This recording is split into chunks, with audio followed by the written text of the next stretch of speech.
Corría el año de 1980. Fuertes lluvias causaron inundaciones en Ecuador, entre ellas la ciudad de Ambato. En aquella inundación, cientos de personas fueron arrastradas por el agua. Cuando las lluvias al fin pararon, el cuerpo de rescatistas se dedicaron a buscar los cuerpos de las personas desaparecidas para su identificación. Pero lo que hallaron destaparía un secreto guardado por años de uno de los hombres más despiadados de la historia en Colombia, ya que las aguas desenterraron 4 fosas y 4 cuerpos quedaron al descubierto. En un principio fueron tomadas como víctimas del desastre natural, pero estaba claro que alguien había tratado de esconderlos. Así que después de investigar, se dictaminó que esto era obra de algún criminal. Los especialistas trataron de determinar la causa del deceso, pero debido a las corrientes de agua, esta había borrado todo posible indicio y fue imposible saber la causa. Lo que jamás esperaron los investigadores fue hallar respuestas en tan poco tiempo, pues después de algunos días encontrarían al principal sospechoso. A finales de abril de ese año, un sujeto es detenido en un supermercado, ya que trataba de llevarse a una joven de 12 años, de nombre María. Carvina Poveda se dirigía a realizar sus compras al supermercado, acompañada de su hija, cuando un hombre desconocido tomó a la pequeña del brazo y trató de huir con ella. Cuando la madre comenzó a gritar pidiendo ayuda, los comerciantes de la zona acudieron rápidamente y lograron retenerlo. Se llamó a la policía de la localidad y estos llegaron para detener al sujeto. Una vez que fue llevado a la oficina principal de la comisaría, lo empezaron a interrogar y le preguntaron que si tenía algo que ver con los cuerpos encontrados recientemente. Pero este se negaba a contestar cada una de las preguntas, ya que no quería cooperar con las autoridades. Y en un principio se pensó que se trataba de un loco, que no comprendía lo que hacía, ya que solo se reía y otras veces miraba hacia otros lados. Durante una hora le hicieron preguntas, pero este no contestó y permaneció en silencio. Los investigadores pronto se dieron cuenta que tendrían que emplear una estrategia diferente para hacer hablar a su sospechoso. Es entonces donde surgió la idea de hablarle a un sacerdote para ver si de esa manera confesaba sus crímenes. Se solicitó el apoyo del padre Córdoba Godino, quien accedió a ayudar a la autoridad. En el lapso de una hora, este se presentó a la comisaría y le pidieron ingresar a la celda donde se encontraba el sospechoso. Aquel hombre se hacía llamar Pedro Alonso López. Casi al instante de que el cura se presentó, este empezó a hablar. Increíblemente, aquel sujeto habló toda la noche sin parar. Al amanecer, el religioso salió de la celda y le dijo a la policía que no podía soportar ni un minuto más, ya que le había confesado actos tan repulsivos, inhumanos y violentos que ya no podía escuchar. La declaración fue difundida a la prensa en cuanto fue contada por el padre Córdoba. De la noche a la mañana, Pedro López podría ser considerado uno de los asesinos más terribles de la historia, llegando a confesar más de 300 víctimas, de las cuales afirmó por lo menos asesinar 110 muchachas en Ecuador, 100 en Colombia y finalmente más de 100 mujeres en Perú. Finalizó su macabra confesión diciendo que le caían bien las jóvenes de Ecuador, ya que eran más dóciles, más confiadas e inocentes, no como las colombianas que sospechan de extraños. Regresemos unos años atrás. Pedro Alonso López nació el 8 de octubre de 1948 en el municipio de Tolima, Colombia, durante un periodo complicado en dicho país debido a la guerra civil. Desde pequeño tuvo una infancia marcada por la pobreza, la violencia y los abusos. Hijo de Megdardo Reyes, quien falleció 6 meses antes de que Pedro naciera, debido a una riña en una taberna, y de Benilda López de Castañeda, quien ejercía como dama acompañante en su propia casa. En total eran 13 hijos, todos ellos de diferentes hombres, y todos dormían en una misma habitación, en donde ella tenía intimidad con los hombres. Tan solo los separaba una cortina de una cama a otra, y era imposible no escuchar los ruidos cuando atendía a sus clientes, algo que lo afectó demasiado, ya que apenas era un niño, agregando que su madre apenas se hacía cargo de ellos, y cuando lo hacía, únicamente los golpeaba y los maltrataba. En el año de 1957, ya con 9 años, su madre descubre a Pedro tratando de abusar de su hermana menor. Al verlo lo golpea fuertemente y toma una vela. Con esa misma, le quemó los pies y lo echó a la calle. A partir de ese momento comienza a vagar y a convertirse en un indigente, explorando lugares y barrios peligrosos, comiendo de lo que encontraba en la basura, hasta que luego de algunos días de andar por las calles, se encontró con un amable anciano que lo recogió y le ofreció comida, además de un lugar donde vivir. Sin embargo, las intenciones de este hombre no eran precisamente buenas, ya que cuando lo llevó a su casa, que en realidad era un edificio abandonado, al llegar lo golpeó y abusó de él. Además lo obligó a quedarse en ese lugar y lo amarró en una habitación en la que cada cierto tiempo intimaba con él.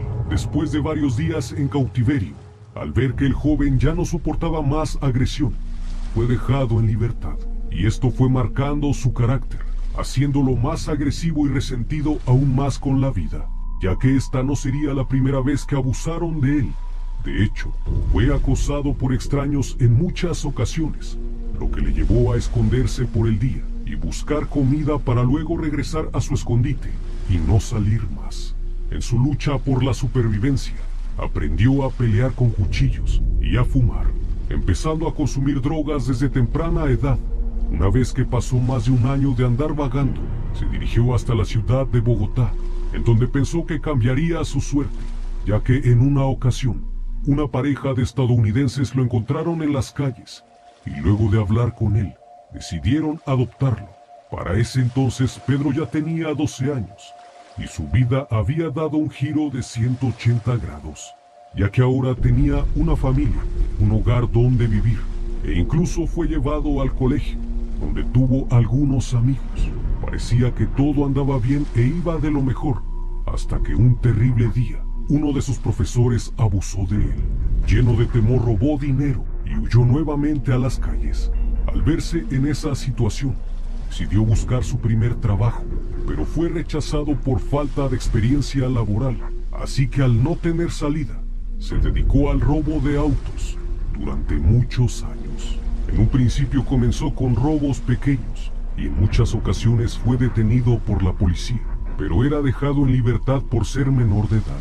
Siendo ya un adolescente, Pedro se convirtió en un habilidoso ladrón de automóviles, que a menudo era solicitado por aquellos que controlaban el negocio. Pero en el año de 1969, cuando ya contaba con 21 años, fue detenido en un suburbio en Bogotá y fue sentenciado a 7 años de prisión.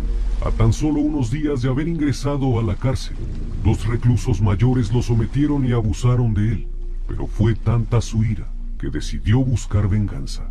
Así que construyó un cuchillo con los utensilios de la prisión y 2 semanas más tarde logra cumplirla, asesinando a cada uno de los hombres que lo habían sometido. Y fue en ese momento que se dio cuenta del placer que le producía asesinar. El castigo por tal venganza fue de 2 años más, ya que el acto fue considerado como defensa propia durante el tiempo que permaneció en prisión. El odio de Pedro hacia su madre se sumó a su consumo de revistas para adultos, creando una imagen dañina sobre las mujeres. Inconscientemente, se preparaba para el crimen. Finalmente salió libre en 1978, pero su estancia en la cárcel, en vez de readaptarlo, lo convirtió en asesino. Luego de estar tantos años sin tener intimidad con una mujer, comenzó a buscar chicas vulnerables que pudiera someter fácilmente, dejando de ser víctima para convertirse en victimario. Luego de su liberación, vagó por Colombia, Ecuador y Perú en busca de presas fáciles, y una vez que recorrió estos países, se dio cuenta que las más vulnerables eran niñas de 8 a 12 años, que a menudo salían solas de sus casas. Así que recorrió las tribus indígenas de la región de Ayacucho, al sur de Perú, engañando a las niñas y jóvenes con la promesa de trabajo y otras veces algún regalo. Las llevaba a lugares solitarios, en donde perpetraba el crimen. Finalmente enterraba los cuerpos para que no fueran encontrados. Una vez que las jóvenes empezaron a desaparecer en la tribu, Los aborígenes llamaron al responsable de estos acontecimientos el monstruo de los Andes, ya que atacaba precisamente en esa cordillera. En una ocasión fue capturado por un grupo de la tribu al norte de Perú, mientras intentaba llevarse a una pequeña de tan solo 9 años de edad. Los indios lo torturaron durante varios días, lo enterraron hasta el cuello y lo golpearon. Posteriormente le untaron miel para que las hormigas acabaran con él. Pero mientras este suceso ocurría, una misionera americana amiga de ellos los convenció de que estaban haciendo un acto inhumano y lo mejor era entregarlo a las autoridades. Así que lo sacaron y lo ataron, para posteriormente subirlo a la furgoneta de la misionera, que se lo llevó personalmente para dárselo a la autoridad. Pero esta, al verlo, se apiadó de él y lo liberó en la frontera de Colombia, diciéndole que no regresara, porque si no lo iban a linchar. Al menos esta fue su versión, ya que en una investigación realizada, se dice que fue llevado por la misionera a la policía de Perú y que ésta se negó a invertir dinero para comenzar una investigación sobre las chicas desaparecidas.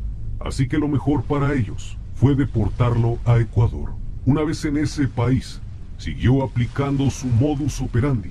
Acechaba a niñas vulnerables, principalmente de alguna etnia. Cuando se las llevaba eran golpeadas y estranguladas. En el proceso abusaba de ellas, y una vez que estaban sin vida, lo seguía haciendo, cometiendo actos de necrofilia. En algunas ocasiones las cortaba para verificar que la sangre ya no bombeaba.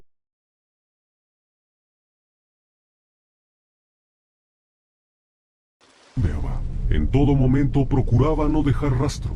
Una vez que se satisfacía, cavaba una fosa y ahí las enterraba. Su principal obsesión eran los ojos, ya que disfrutaba verlos a la luz del sol, debido a que le gustaba observar cómo se iban apagando lentamente. Siempre buscaba a las niñas con los ojos más inocentes, porque de esa manera tenía más placer, diciendo en sus propias palabras que tal acto era un momento divino.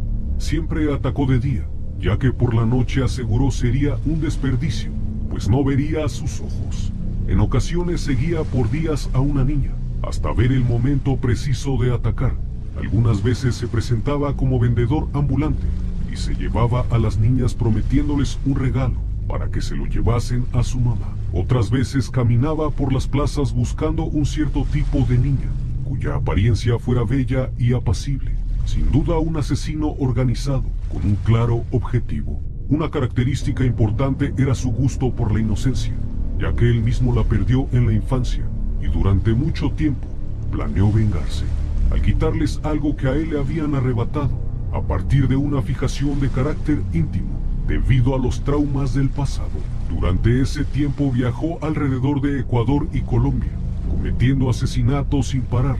Entre 1978 y 1980, el número de desapariciones de niñas fue en aumento, principalmente en estos dos países, pero la policía no sospechaba de él, ya que esta situación se la adjudicaba a la trata de personas.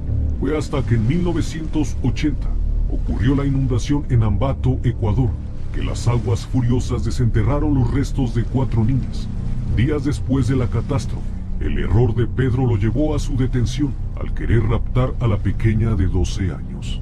Al no querer cooperar con la investigación, en medio de esa problemática, surgió la idea del capitán Córdoba, quien actuó como agente encubierto y se hizo pasar por el padre Córdoba Agudino, quien logró empatizar y con mucha habilidad, el policía logró hacerse amigo del asesino y conseguir su confianza, logrando las confesiones de sus horrendos crímenes. En un principio se pensó que quizás estaba mintiendo para poder obtener protagonismo. Tal es el caso de Henry Lee Lucas, que se adjudicó más de 300 crímenes, pero ninguno resultó ser realmente comprobado. Bajo esta duda los investigadores estuvieron escépticos de la confesión, hasta que Pedro se ofreció a guiar a una caravana policial a los lugares donde había enterrado los cuerpos, víctimas, a las que él llamaba sus muñequitas. Las dudas de los investigadores pronto empezaron a desaparecer cuando Pedro los llevó a un área de Ambato, en donde luego de cavar, descubrieron los huesos de 53 niñas, de edades que oscilaban entre 8 y 12 años. Durante todo el día, Pedro los llevó a 28 nuevos sitios, pero cuando cavaron no encontraron nada. En cualquier lugar que realizaban excavaciones, no se descubrieron otros cuerpos, por lo que los investigadores pensaron que probablemente los animales habían esparcido los restos y el agua había lavado el terreno. Una vez que regresaron a la comisaría, sumaron estos 53 a los 4 ya encontrados, dando un total de 57 de los 110 asesinatos que afirmó haber cometido. En 1981 fue condenado a la pena máxima en prisión por asesinato múltiple. Pedro Alonso se declaró culpable y recibió una condena de 16 años. Inicialmente el lugar que le asignaron fue la prisión de Ambato, donde estuvo 2 años, tras los cuales fue transferido al penal García Moreno, donde fue colocado en un pabellón alejado de la población, donde pasó los días escribiendo en su diario y grabando monedas. En algunas entrevistas que le realizaron, afirmó no ser el autor material de los crímenes y mencionó que únicamente participó como cómplice, adjudicándole todo a un supuesto hombre llamado Jorge Patiño, y que había llevado a la policía al lugar donde enterraban los cuerpos, gracias a que este sujeto le dijo que hiciera anotaciones. Es así que recordó la ubicación exacta. Pedro estuvo preso en Ecuador hasta 1994, cumpliendo 14 años de los 16, gracias a su buen comportamiento. El día que salió fue emotivo para él, ya que gritaba y saltaba agradeciendo a Dios por haberlo dejado libre. Sin embargo, una hora después, se le detuvo por ser extranjero y no tener la documentación en regla. Así que fue entregado a las autoridades colombianas, después de que éstas presentaran un pedido de extradición. Una vez ahí fue procesado por asesinar a 2 niñas en 1979, pero ya en Colombia, el juez lo encontró demente y por tanto inimputable. Y en 1995 se le recluyó en un hospital psiquiátrico. Años después, fue declarado sano y puesto en libertad, tras pagar una fianza de $50 y con la condición de que siguiera recibiendo tratamiento psiquiátrico y se reportara cada mes en el Poder Judicial.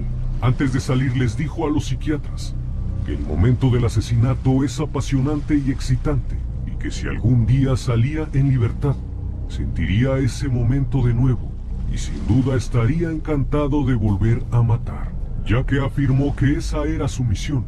A pesar de esta confesión, las autoridades de Colombia lo dejaron libre. Una vez fuera, Pedro viajó al municipio de Espinal en Tolima para encontrarse con su madre, mujer que tiempo atrás pidió a las autoridades no lo dejaran libre, ya que él quería aniquilarla. Pero cuando el hombre llegó y vio a su madre, lejos de dañarla, le pidió que se arrodillara ya que iba a darle su bendición. Luego de platicar con ella, le exigió dinero para que se fuera, obligándola a vender su cama y una silla que tenía. Como era de esperarse, Pedro Alonso jamás se presentó ante la autoridad judicial y el monstruo de los Andes desapareció en 1998. Luego de la visita a su madre, según los exámenes psicológicos que le practicaron, este asesino era un sociópata con un trastorno de la personalidad antisocial, sin conciencia ni empatía, y con gran habilidad para la manipulación y el engaño mediante el uso de la palabra. Cuando hablaba de los crímenes, se refería a sus víctimas como sus amiguitas, de las cuales le gustaba tener su compañía. Solía poner 3 o 4 niñas en un hoyo y hablarles. Era como hacer una fiesta, ya que se sentía feliz.